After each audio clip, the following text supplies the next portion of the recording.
Welcome back to the Capitolist. As I mentioned before, it's a huge week in Tallahassee with committee weeks, but it's also big for another reason. The latest issue of Influence magazine is out. Peter Schorsch, the publisher, has joined me. Peter Schorsch is also the publisher of FloridaPolitics.com. Yes. A good friend and in some ways a mentor to me. I appreciate you being on the show. Don't say that on camera. That's okay. It's all right. I don't mind saying it. And you've got the latest big issue of Influence, and I appreciate you joining me on the show. Thank you for having me. We actually have a star from television in our... No, not you. He's a friend of mine. No, I was just going to say the star that you're talking about is a friend of mine, too. Right here, Josh Cooper, the master of dark arts in politics, but out front as a great chef on MasterChef, and coming soon to a lot more programs. Let's talk a little bit about the dark arts.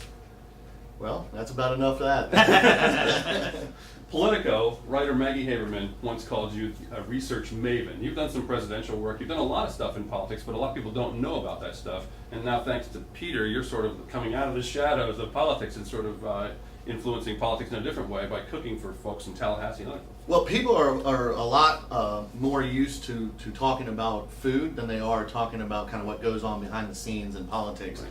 So, yeah, we've been always behind the curtain, so to speak, working in the back dark rooms, but with the cooking and getting out front, that's something that's a lot more palatable for people. So sometime I'll have you on the show. We'll talk more about political opposition research. You and I worked together on the 2010 campaign with when we helped elect Governor Rick Scott back in 2 terms ago now. And there's some great stories we could share. But today it's all about Influence magazine, and it's about the cooking dish that you had, and you're cooking some chicken for us, I understand? Yes. Yes, I am. So this recipe, you can get it by getting a copy of Influence Magazine or going to FloridaPolitics.com, which is where you can get the digital version. But I cooked this dish for Peter. This is a dish that I kind of took from a famous pitmaster, Myron Mixon. I tweaked it, made it my own, and then actually competed against him at the Tallahassee Pig Fest and beat him with his own recipe. That's awesome. So now we've got that recipe. It's in Influence Magazine. But to start, what we do is we call it a cupcake chicken. We take cupcake tins and we put in some squeezed butter. And the reason we use the squeezed butter, guys, is because it's got a higher smoke point than regular butter. And so it's not going to burn the skin of the chicken. Got it. So that's why we use this. So what we do is we take chicken thighs. We debone the chicken thighs by hand, which I'll show you how to do that in a minute. And then we're going to take them skin side down. We're going to place them in the bone. We're going to place them right into the cupcake tins, skin side down. And the reason we're doing this is, one, it's going to cook the skin and make it bite through so it's not rubbery. It's going to kind of abase the skin a little bit while we cook it. But also it's going to form it into these round cupcakes and makes it look good when we plate it. So that's why we start off with the cupcake tin. So don't give away all of your trade secrets right now, because if you want to know how to make this particular recipe, you can find it all right there in the latest issue. Influence Magazine, Florida.com. Right. You can get a subscription.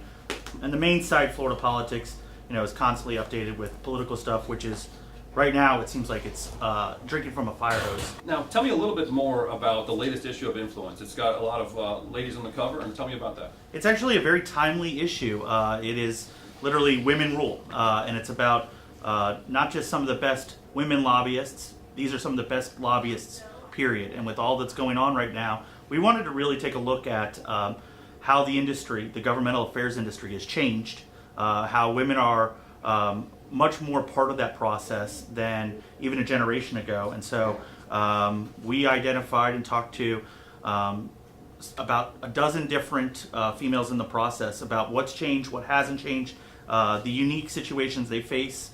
And I think that you'll see it's, again, with everything that's going on, it's very interesting to get that perspective. It's a male-dominated industry down in the Capitol, and we're trying to break through.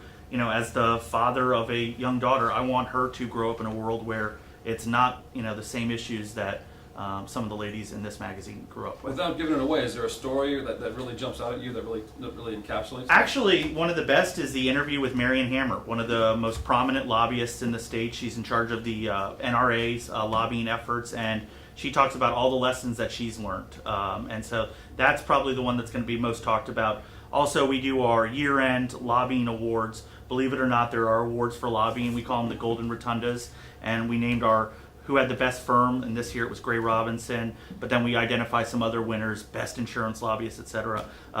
We haven't come up with trophies yet, but we're getting there. Right. So, Now, the legacy media likes to portray lobbyists as these bad guys, these evil dark arts practitioners. Not what you do, but lobbying in general. They want to portray it as influence peddlers and everything else. New media, such as what you are, what I do these days. Yeah. I think we take a little bit different look at it. It's a necessary evil, wouldn't you say, or a necessary component of how things get done. well, it's the reality of how things done. I mean, it's $1 billion industry, and there really isn't any reporting on it in traditional media. There's these actors who are in the process that people should know about. Who is a Brian Ballard? And he's probably one of the 5 or 10 most influential people in all of Florida politics, but because he's not an elected official, we don't know who he is, but he's important to know. And that's what influence is really about, is breaking through and finding out how do these, how does how does the sausage get made? Well, it's these guys are the chefs of that industry. Yeah, that's good stuff. You can catch it all in Influence Magazine. Where are we at with the chicken? I'm getting kind of hungry. Smells good. I'm Yeah, let getting me kinda check it hungry. real quick. Through the magic of television, I think I'm going to get to eat some chicken.